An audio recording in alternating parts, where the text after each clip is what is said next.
রব্বুল আলামিন বলেন, হে পৃথিবীর মানুষ, তোমাদেরকে আমি অনর্থক সৃষ্টি করি নাই, তোমাদেরকে আমি সৃষ্টি করেছি। কি জন্য সৃষ্টি করেছি? আল্লাহ বলেন, আল্লাযী খালাকাল মাউতা ওয়াল হায়াতা লিয়াবলুয়াকুম আইয়ুকুম আহসানু আমালা। আল্লাহ রাব্বুল আলামিন বলেন, হে পৃথিবীর মানুষ, তোমাদেরকে এই জমিনে যে দিয়েছি এটা আমলের জায়গা, পরীক্ষার জায়গা।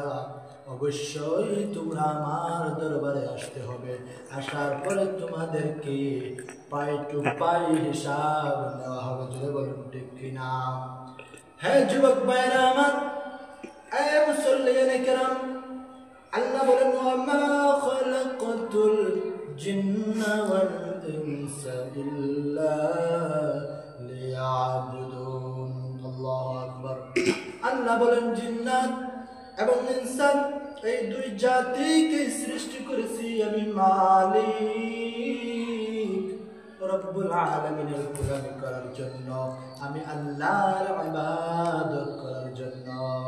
আল্লাহ আল্লাহ क्या मुबारक नाम है, अल्लाह अल्लाह आशिकों का